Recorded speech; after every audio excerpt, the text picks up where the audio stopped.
कभी आपने सोचा है कि आपके दिमाग में चल रही हजारों सोचें, जो आपको बिना रुके एक के बाद एक आती रहती हैं, क्या वो सही दिशा में जा रही हैं? ज्यादातर समय हम बस रिएक्ट करते हैं, बिना ये सोचे कि हमारी सोच में कितनी क्लैरिटी होनी चाहिए। क्लियर थिंकिंग यानी स्पष्ट सोच की कमी हमारे रोज के छोटे फैसलों से लेकर जीवन के बड़े फैसलों तक में फंसाती है। यह सिर्फ एक आदत नहीं, बल्कि एक मानसिक कौशल है जिसे हम बिना सोचे समझे छोड़ देते हैं। सोचिए, अगर आप हर छोटे या बड़े फैसले में बिल्कुल स्पष्ट हो, बिना किसी एक्सटर्नल नॉइज के, तो आपके जीवन में एक अद्भुत संतुलन आ जाएगा। लेकिन सच यही है कि हम अक्सर इमोशन, ईगो और सोशल प्रेशर्स की चपेट में आकर अपना जजमेंट खो बैठते हैं। और जब सोच गलत दिशा में जाती है तो जिंदगी भी उतनी ही उलझन में फंस जाती है। हमारी जिंदगी में जो भी प्रॉब्लम्स होती हैं, उनमें से ज्यादातर हमारे अपने थॉट पैटर्न्स के कारण होती हैं। क्या आपको कभी महसूस हुआ है कि जब आप गुस्से में होते हैं या डर महसूस करते हैं, तो आपका दिमाग बस उस फीलिंग के साथ एक पैटर्न की तरह दौड़ता जाता है? वो सारे डिसीजंस, वो सारी रिएक्शनरी थॉट्स, क्या सच में आपकी सोच पर आधारित है या फिर सिर्फ आपके आसपास की स्थिति पर? सोच की जरूरत क्यों है? हमारे दिमाग में हर दिन लाखों विचार आते हैं, लेकिन उनमें से बहुत से ऐसे होते हैं जो बिना किसी प्रासंगिकता के होते हैं। जैसे ही कोई एक्सटर्नल स्टिमुलस मिलता है, हमारा दिमाग उस पर रिएक्ट करता है। और यही है क्लियर थिंकिंग का सबसे बड़ा दुश्मन, रिएक्शनरी थिंकिंग। अगर हम सिर्फ रिएक्ट करते जाएं, तो कभी भी पॉज नहीं करेंगे, कभी भी ठहर कर ये नहीं सोचेंगे कि क्या यह सही रास्ता है। पॉज ही वह पल है जब आप अपनी सोच पर कंट्रोल पा सकते हैं। ये एक ब्रेक की तरह है, एक जरा सा ठहराव जो आपको क्लैरिटी देता है। सोच को समझना। आपका दिमाग हमेशा अपने कंफर्ट जोन में काम करता है, लेकिन अगर आप सोच को एक्टिवली ऑब्जर्व करते हैं तो समझ पाते हैं कि आपकी सोच में कितनी जटिलताएं हैं। कभी आपने महसूस किया है कि कोई भी मुश्किल समस्या सामने आती है तो पहला इंस्टिंक्ट यही होता है कि क्या आपके पास उस समय तुरंत कोई सॉल्यूशन है? यही तो रिएक्शनरी थिंकिंग है। लेकिन क्लियर थिंकिंग इसमें आपको एक कदम पीछे हटकर सोचने का मौका देती है, ताकि आप सही सॉल्यूशन ढूंढ पाएं। अगर आप सोच को समझते हैं तो आप अपनी डिसीजंस को बेहतर तरीके से ले सकते हैं और हर रिएक्शन के बजाय रिस्पॉन्स दे सकते हैं। जरा सोचिए, जब कोई आपको गुस्से में उकसाता है तो क्या आप तुरंत गुस्से से जवाब देंगे या रुककर सोचकर सही प्रतिक्रिया देंगे? सोचने के तरीके। क्लियर थिंकिंग में सबसे महत्वपूर्ण हिस्सा है मेंटल मॉडल्स। जब आप सोचते हैं तो आपके पास कुछ टूल्स होते हैं जिनकी मदद से आप समस्या को और भी साफ तरीके से देख पाते हैं। ये टूल्स सिर्फ थियरी नहीं होते, बल्कि प्रैक्टिकल टेक्निक्स होते हैं जो आपकी थिंकिंग प्रोसेस को क्लियर और एफिशिएंट बनाते हैं। जैसे फर्स्ट प्रिंसिपल्स थिंकिंग। इसका मतलब होता है किसी भी समस्या को पूरी तरह से समझकर उसे उसकी मूल बातें समझने की कोशिश करना। जब आप किसी कॉम्प्लेक्स समस्या को पहले प्रिंसिपल्स में बांटकर देखते हैं तो उसकी कॉम्प्लेक्सिटी कम हो जाती है। यहां तक कि इन्वर्जन थिंकिंग, क्या होगा अगर मैं इस फैसले को उल्टा करूं, इस तरह से सोचने से हमें अपने असम्पशंस को चुनौती देने का मौका मिलता है और हम किसी भी समस्या को अलग नजरिए से देख सकते हैं। ईगो और इमोशन का खेल। ईगो और इमोशन दोनों हमारे सोचने की प्रक्रिया में बहुत बड़े अवरोधक होते हैं। जब हमारा ईगो काम करता है तो हम अपनी आइडेंटिटी से जुड़ी सोच को चुनने लगते हैं। हम अपनी गलती को स्वीकार नहीं करना चाहते और इससे हमारी सोच क्लाउडी हो जाती है। इसी तरह जब इमोशन हावी होता है तो हम इंपल्सिव डिसीजंस लेते हैं और फिर पछताते हैं। क्लियर थिंकिंग इस दोनों से बाहर निकलकर ऑब्जेक्टिव और रैशनल डिसीजंस लेने की प्रक्रिया है। क्लियर थिंकिंग का इंपैक्ट। जब आप क्लियर थिंकिंग को अपनाते हैं तो आपकी जिंदगी के हर पहलू में एक बदलाव आ जाता है। ना सिर्फ आप अपने डेली डिसीजंस में इंप्रूवमेंट देख सकते हैं, बल्कि मेंटल पीस भी मिलती है। आपके दिमाग में क्लैरिटी होने से आप किसी भी समस्या को बेहतर तरीके से सुलझा सकते हैं। सही दिशा में निर्णय। क्लियर थिंकिंग आपको डिसीजन मेकिंग के समय कॉन्फिडेंस देती है। जब आप जानते हैं कि आपकी सोच पर कंट्रोल है तो आप गलत डिसीजन लेने से बचते हैं। और यही वह स्थिति है जब आप रिस्पॉन्सिव हो जाते हैं, ना कि रिएक्टिव। जैसे किसी मुश्किल सिचुएशन में पॉज करके सोचें, क्या यह सही है? क्या इस डिसीजन से मुझे लॉन्ग टर्म बेनिफिट्स मिलेंगे? यही क्लियर थिंकिंग का सबसे बड़ा फायदा है। आपको अपने लॉन्ग टर्म गोल्स के साथ अलाइन होकर सही डिसीजंस लेने की शक्ति मिलती है। तो इस अध्याय से एक बात बिल्कुल साफ हो जाती है, सोच को समझने और उस पर नियंत्रण रखने से जिंदगी में क्लैरिटी आती है। जब आप खुद को पॉज करने का वक्त देंगे तो आप पाएंगे कि आपकी सोच पहले से कहीं ज्यादा ऑर्गेनाइज्ड और एफिशिएंट हो गई है। अगर हम सोच को ठीक से समझ लें तो न केवल छोटे फैसले बल्कि बड़े जीवन के फैसले भी बहुत आसानी से हो सकते हैं। ये सिर्फ एक कौशल नहीं बल्कि एक लाइफ चेंजिंग हैबिट बन जाती है। सोचना आसान लगता है, लेकिन क्या आप जानते हैं कि हमारी ज्यादातर सोच भावनाओं से चलती है? हाँ, वही फीलिंग्स, गुस्सा, डर, चिंता, ईर्ष्या या कभी कभी जरूरत से ज्यादा खुशी। इन भावनाओं के नीचे दबकर हमारी क्लैरिटी धीरे धीरे धुंधली हो जाती है। इस अध्याय का सबसे गहरा इंसाइट यही है, जब तक हम अपने इमोशंस को मैनेज नहीं करेंगे तब तक हम साफ नहीं सोच पाएंगे। कई बार जब कोई आपको गलत बोलता है तो गुस्से में फट से जवाब देना आता है।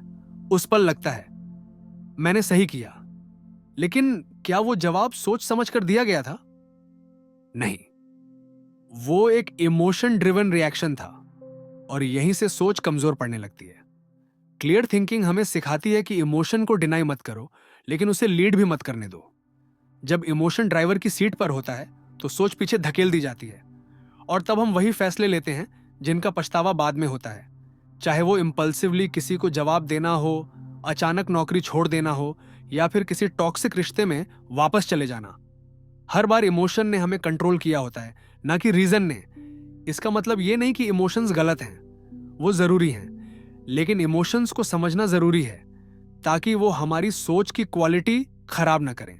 सोचिए, आप किसी मीटिंग में हैं, नर्वस हैं और इसीलिए आप कुछ बोल नहीं पाते। उस साइलेंस के पीछे कोई लॉजिकल रीजन नहीं था, बस एक फियर था, लोग क्या सोचेंगे। और इसी फियर ने आपके कॉन्फिडेंस को रोक दिया। एक बहुत ही इंपॉर्टेंट आइडिया इस चैप्टर में सामने आता है, इमोशनल एजिलिटी। इसका मतलब है भावनाओं को फील करना, समझना और फिर उन्हें कॉन्शियसली प्रोसेस करना। जैसे मान लीजिए आपको डर लग रहा है किसी काम को लेकर। इमोशनल एजिलिटी कहती है रुको, इस डर को ऑब्जर्व करो, ये क्यों है, क्या ये रियल है या सिर्फ एक असम्पशन है। जब आप अपने इमोशंस के साथ यह बातचीत शुरू करते हैं तब आप उनके गुलाम नहीं रहते बल्कि उनके मालिक बन जाते हैं। दूसरी बड़ी बात है इमोशन और लॉजिक को साथ रखना सीखना। अक्सर लोग सोचते हैं कि या तो इमोशन चलेगा या लॉजिक, लेकिन क्लियर थिंकिंग सिखाती है कि इन दोनों को बैलेंस में कैसे रखा जाए। उदाहरण के लिए, आप अगर किसी रिश्ते में हैं जहां इमोशंस हैं लेकिन टॉक्सिक पैटर्न भी है, तो सिर्फ इमोशन से सोचेंगे तो आप अंधे हो जाएंगे। लेकिन अगर आप इमोशन को एक्नॉलेज करें और साथ में लॉजिक से देखें कि लॉन्ग टर्म में ये सही है या नहीं, तभी आप सही निर्णय लेंगे। एक और कॉन्सेप्ट है, फीलिंग इज नॉट फैक्ट। कई बार हम सोचते हैं मुझे ऐसा फील हो रहा है तो ये सच होगा, लेकिन इमोशंस अक्सर एग्जैजरेट करते हैं। जैसे रिजेक्शन के बाद लगता है मैं किसी काम का नहीं हूं, या एक छोटी गलती पर लगता है कि सब खराब हो गया। ये बस टेम्पररी फीलिंग्स हैं, रियल नहीं। क्लियर थिंकिंग सिखाता है कि फीलिंग को देखो, समझो, लेकिन उस पर भरोसा मत कर लो। जिंदगी के बहुत से मौके हम इमोशंस की वजह से खो देते हैं। कभी किसी से बात नहीं कर पाए क्योंकि शर्म आई, कभी खुद को प्रूव नहीं कर पाए क्योंकि डर था। लेकिन अगर आप हर बार खुद से एक सिंपल सवाल पूछें, क्या ये इमोशन मुझे एम्पावर कर रहा है या कमजोर कर रहा है, स्विंग, तो आप सही रास्ता चुन सकते हैं। इसीलिए इस पूरे अध्याय का मैसेज यही है, इमोशंस को रिजेक्ट मत करो, लेकिन उन्हें डिफाइन मत करने दो। उन्हें एक सिग्नल की तरह समझो, लेकिन डायरेक्शन वो मत तय करें। जब इमोशन और सोच के बीच बैलेंस बनता है तभी असली क्लैरिटी आती है। तो अगली बार जब कोई स्ट्रांग इमोशन आए, रुकिए, सांस लीजिए, अपने आप से सवाल कीजिए, क्या मैं रिएक्ट कर रहा हूं या सोचकर रिस्पॉन्ड कर रहा हूं। यहीं से क्लियर थिंकिंग की असली शुरुआत होती है। आज के दौर में सबसे महंगा चीज क्या है? आपका ध्यान। जी हां, आपका ध्यान यानी अटेंशन, वही जो एक वक्त में सिर्फ एक ही चीज पर टिक सकता है। लेकिन इस डिजिटल दुनिया में आपका ध्यान 1000 टुकड़ों में बटा रहता है। एक नोटिफिकेशन, एक मैसेज, एक मीम, एक रील। और आपकी सोच की क्लैरिटी वहीं गायब हो जाती है। इस अध्याय में सबसे गहरी बात यही सामने आती है कि डिस्ट्रैक्शन अब एक्सीडेंट नहीं रहा, ये डिजाइन है। सोशल मीडिया, एड्स, एप्स सब इस तरह से बनाए गए हैं कि आपका फोकस टूटे और आप बिना रुके स्क्रॉल करते रहें। और जब माइंड स्कैटर होता है तो हम सोच नहीं पाते, हम बस रिएक्ट करते हैं। आपने नोट किया होगा, जब भी कोई बड़ा काम शुरू करने लगते हैं, कोई प्रोजेक्ट, कोई गोल, कोई डिसीजन, तभी सबसे ज्यादा डिस्ट्रैक्शन आती है। क्यों? क्योंकि माइंड उस डिस्कंफर्ट से भागना चाहता है जो डीप वर्क में लगता है। और इंस्टाग्राम, यूट्यूब, व्हाट्सएप ये सब रेडी रहते हैं आपको उस डिस्कंफर्ट से बचाने के लिए। लेकिन एक छोटी सी सच्चाई ये भी है, हर डिस्ट्रैक्शन एक सोच को अधूरा छोड़ देती है। जितनी बार आप किसी काम से हटते हैं उतनी बार आपकी क्लैरिटी रीसेट होती है। और यही हैबिट बन जाती है शैलो थिंकिंग की। सोचिए, कोई किताब पढ़ रहे हैं और हर 2 मिनट में फोन चेक कर रहे हैं। क्या आप उस किताब से कुछ सच में अब्सॉर्ब कर पाएंगे? इसका सॉल्यूशन सिर्फ विल पावर नहीं है, हमें अपनी एनवायरनमेंट को रीडिजाइन करना होगा ताकि ध्यान अपने आप टिके। जैसे आप मोबाइल साइलेंट पर डाल सकते हैं, नोटिफिकेशंस बंद कर सकते हैं, एप्स अनइंस्टॉल कर सकते हैं जो बार बार खींचते हैं। डिस्ट्रैक्शन को बाहर से बंद करना आसान नहीं, लेकिन जब आप इंटेंशन से काम करते हैं, मुझे सोचना है और साफ सोचना है, तब बदलाव शुरू होता है। एक और बात जो इस अध्याय में बहुत स्ट्राइकिंग है, माइंड को खाली रखना सीखो। हर वक्त कुछ ना कुछ कंज्यूम करना जरूरी नहीं। जब आप बोर्डम को टॉलरेट करना सीखते हैं तभी आपका ब्रेन नए आइडियाज पैदा करता है, वरना हर समय बस बाहर की नॉइज में फंसे रहेंगे। इसीलिए साइलेंस से डरना बंद करो, वहां क्लैरिटी छिपी है। एक बेहतरीन प्रैक्टिस है डिस्ट्रैक्शन ऑडिट। दिन में कुछ देर बैठकर सोचो कि आज आपने कितनी बार फोकस खोया, क्यों खोया और कैसे बचा सकते थे। जैसे जैसे आप अवेयर होते जाते हैं वैसे वैसे आपका ध्यान मजबूत होता जाता है। डिस्ट्रैक्शन सिर्फ टाइम नहीं खाता, ये आपकी आइडेंटिटी बदलता है। अगर आप हर वक्त स्कैटर रहते हैं तो इवेंचुअली आप खुद को भी क्लैरिटी से नहीं देख पाएंगे। और यही सबसे बड़ी कीमत होती है, आप अपने ही थॉट्स को समझ नहीं पाते। तो आखिर में यह अध्याय हमें सिखाता है कि क्लैरिटी कोई लग्जरी नहीं, ये एक रिस्पॉन्सिबिलिटी है। और वो क्लैरिटी तभी आएगी जब आप कॉन्शियस डिस्ट्रैक्शन से दूर रहना चुने। अब अगली बार जब कोई नोटिफिकेशन ब्लिंक करे, खुद से पूछिए, क्या ये अभी सच में जरूरी है या मैं अपने सोचने की शक्ति बेच रहा हूं? जवाब आपको खुद क्लैरिटी देगा। कभी कभी हम इतने जल्दी में होते हैं कि बिना सोचे ही जवाब दे देते हैं, किसी की बात का, किसी सिचुएशन का या अपने डर का। लेकिन क्या आपने कभी रुककर सोचा है, अगर मैंने थोड़ा ठहर कर जवाब दिया होता तो नतीजा कुछ और होता? यही है इस अध्याय की जड़। रिएक्ट मत करो, रिस्पॉन्ड करो। इस दुनिया में ज्यादातर लोग बस रिएक्ट कर रहे हैं। जैसे ही कोई बात चुभती है हम गुस्से में जवाब देते हैं, जैसे ही डर लगता है हम डिसीजन टाल देते हैं, और जैसे ही कोई मौका दिखता है बिना समझे कूद पड़ते हैं। लेकिन हर बार रिएक्शन सोच की क्लैरिटी को दूर धकेल देता है। अब सोचिए, अगर आपका दिमाग एक पानी से भरा ग्लास है तो रिएक्शन उस पानी को हिला देता है और आप उस ग्लास में कुछ देख नहीं पाते।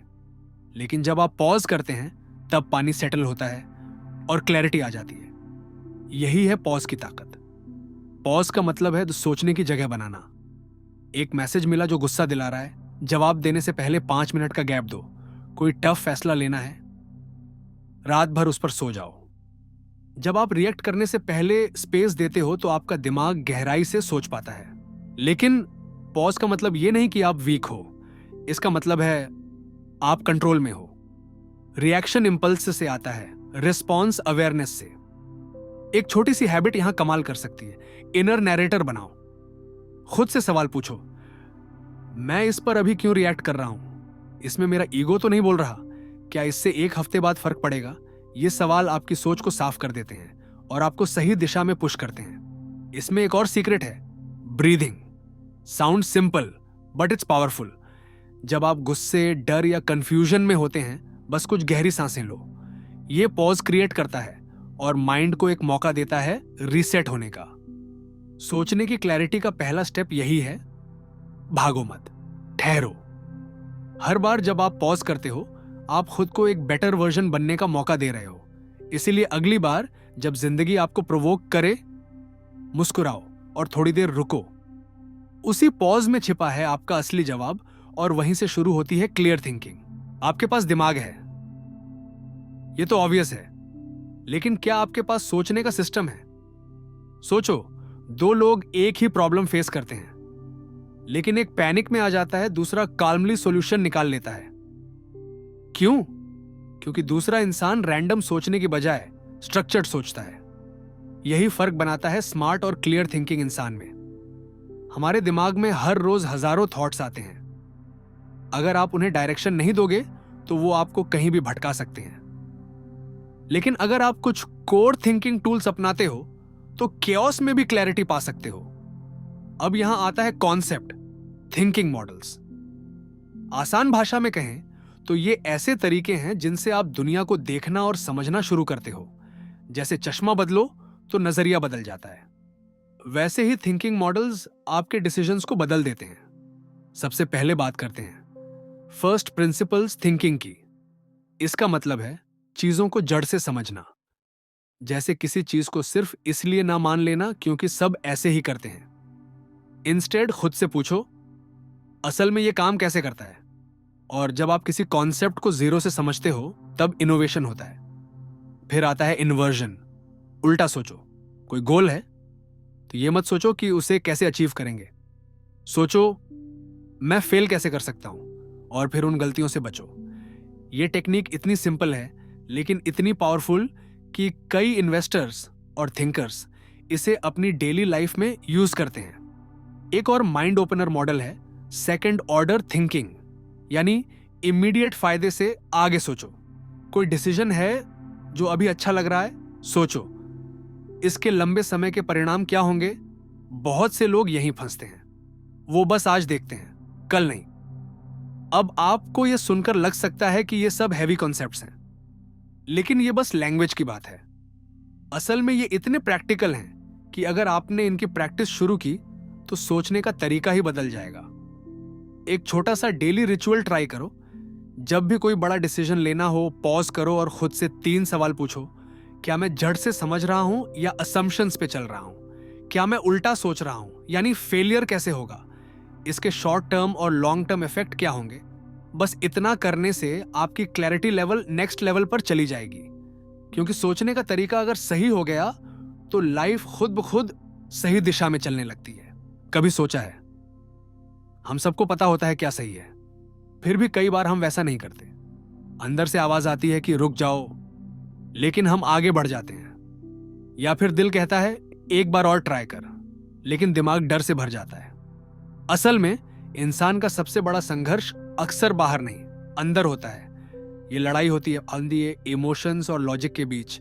इमोशंस बुरे नहीं हैं, लेकिन अगर आप सिर्फ फीलिंग्स के बेस पर डिसीजंस लोगे तो जिंदगी में बार बार क्रैश करोगे। दूसरी ओर अगर आप सिर्फ लॉजिक से चलोगे तो जिंदगी बेजान सी लगने लगेगी। इसीलिए जरूरत है इमोशनल क्लैरिटी की, यानी ये समझना कि आपका रिएक्शन कहां से आ रहा है। मान लो किसी ने आपकी इंसल्ट कर दी, गुस्सा आया, दिमाग बोला जवाब दो, दिल बोला इग्नोर करो, ईगो बोला जीत जाओ। अब आप क्या करोगे? यहीं पर काम आता है हाप्पी, पॉज एंड प्रोसेस। जब कोई ट्रिगर होता है तब उस पर तुरंत रिएक्ट मत करो। 1 सेकंड खुद से पूछो, क्या मैं इस वक्त सच में सोच रहा हूं या सिर्फ महसूस कर रहा हूं? इमोशंस हमें डायरेक्शन दे सकते हैं, लेकिन स्टीयरिंग व्हील हमेशा आपको अपने हाथ में रखना है। एक और बड़ा पॉइंट, इमोशनल रेजिड्यू। पिछले एक्सपीरियंसेस का असर हमारे आज की सोच पर होता है।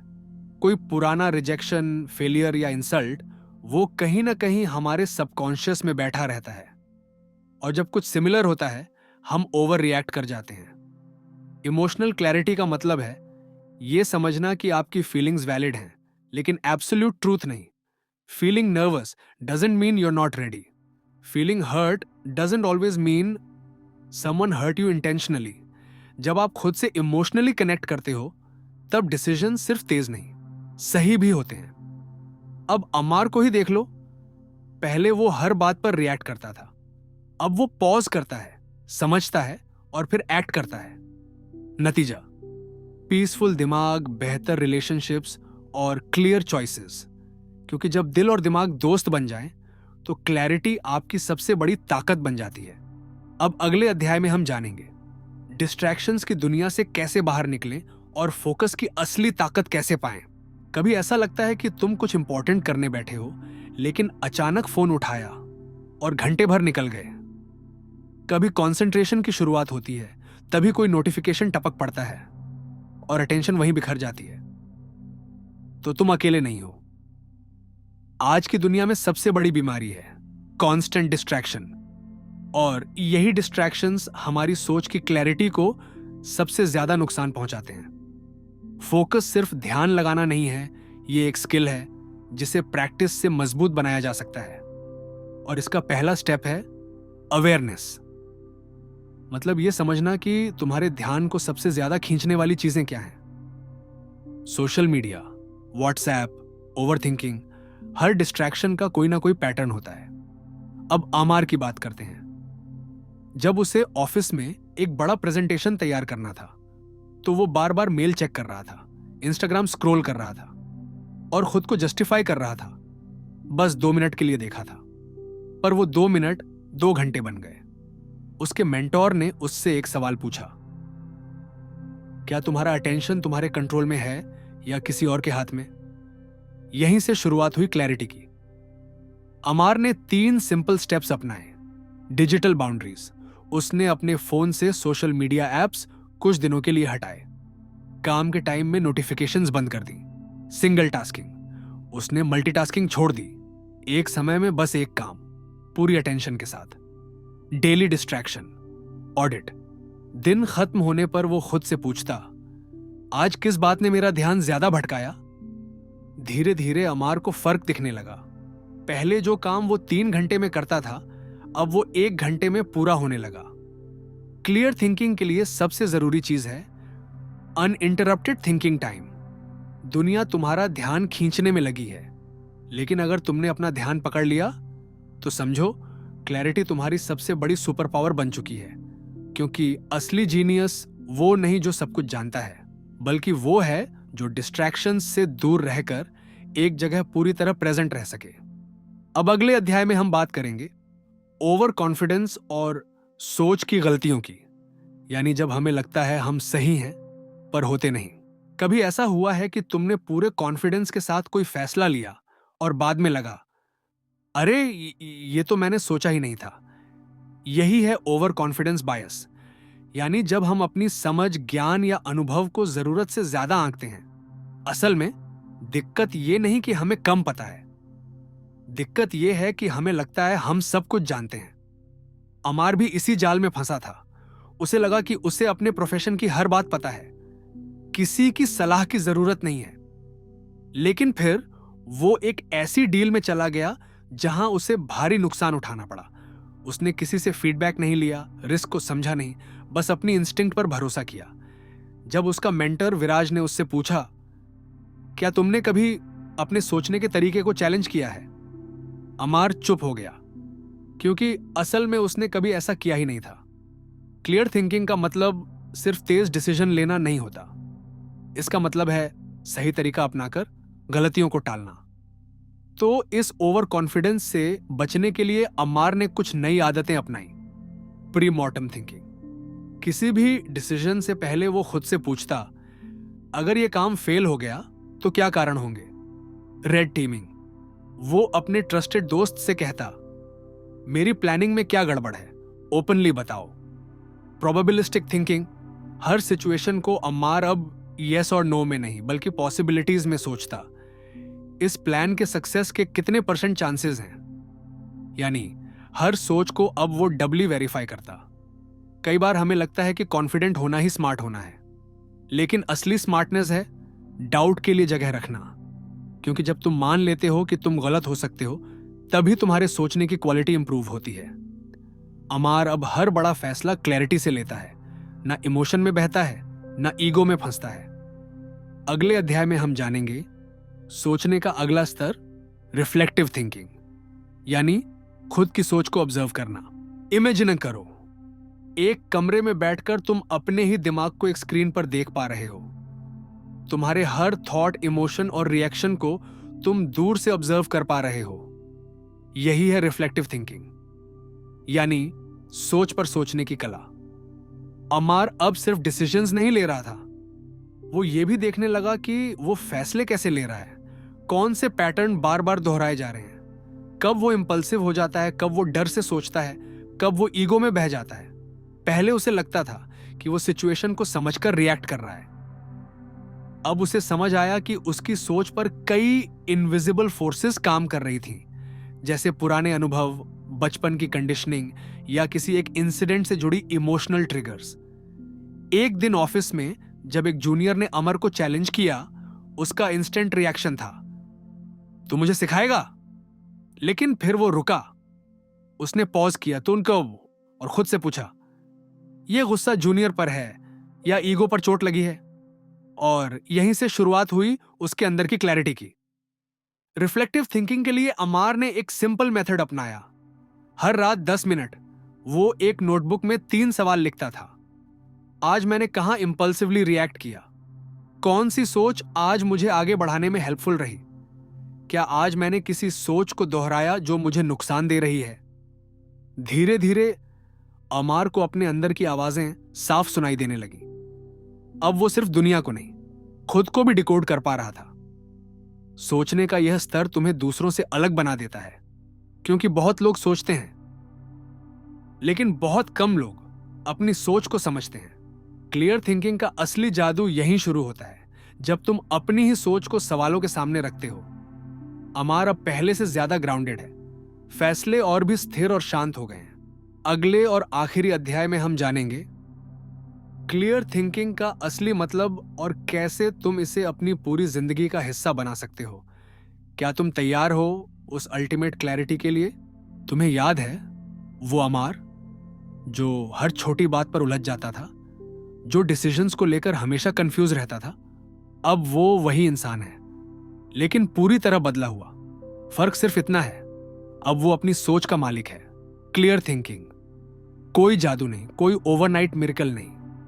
ये एक प्रोसेस है जिसमें हर दिन तुम्हें खुद को बेटर वर्जन में ढालना होता है।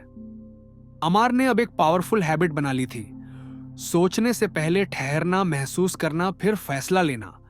वो पहले ऑब्जर्व करता था कि कौन सोच ट्रिगर कर रहा है, डर, लालच, वैलिडेशन या ईगो। फिर वो खुद से पूछता, क्या ये सोच मुझे सर्व कर रही है या नुकसान पहुंचा रही है? असल क्लियर थिंकिंग का मतलब है सोच को ऑटोमेटिक रिएक्शन से शिफ्ट करना इनटू कॉन्शियस रिस्पॉन्स। मतलब तुम रिएक्ट नहीं करते, तुम जवाब देते हो, अवेयर होकर। अब अमार की मॉर्निंग्स मोबाइल से नहीं, मेडिटेशन और जर्नलिंग से शुरू होती है। मीटिंग से पहले वो क्लैरिटी से सोचता है आउटकम क्या चाहिए, और डिस्कशंस के बाद वो खुद से सवाल करता है, क्या मैंने इमोशनली रिएक्ट किया या काल्म होकर जवाब दिया? अमार को अब समझ आ चुका है, हर ग्रेट डिसीजन एक डीप क्लैरिटी से आता है, और ये क्लैरिटी बस कुछ रूल्स फॉलो करने से आती है। पॉज करो, हर स्ट्रॉन्ग इमोशन से पहले 1 सेकंड ठहरो, क्वेश्चन करो, अपनी ही सोच को टटोलो। ये क्यों आया? ऑब्जर्व करो, खुद को दूर से देखने की आदत डालो, जैसे कोई आउटसाइडर देख रहा हो। अपग्रेड करो, जो सोच आउटडेटेड है उसे छोड़ो, जैसे हम पुराने ऐप्स डिलीट करते हैं। और सबसे बड़ी बात, क्लैरिटी का मतलब है खुद के साथ ईमानदार होना। आज अमार दूसरों को ब्लेम नहीं करता, हालातों से नहीं डरता, क्योंकि उसे अब पता है जिंदगी का कंट्रोल बाहर नहीं, अंदर है। अब तुम्हारी बारी है। इस कहानी में अमार कोई खास नहीं था, वो बस एक आम इंसान था जिसने अपनी सोच को साफ किया, और ये तुम्हारे लिए भी मुमकिन है। तो आज से एक फैसला लो, अब मैं अपने दिमाग को खुद चला सकता हूं। कंफ्यूजन, फियर और ईगो को हटाकर एक दमदार क्लैरिटी से सोचूंगा, क्योंकि सोच बदलती है जिंदगी, और क्लियर सोच वो तो किस्मत भी बदल सकती है। द एंड, और शायद तुम्हारे नए सोच की शुरुआत।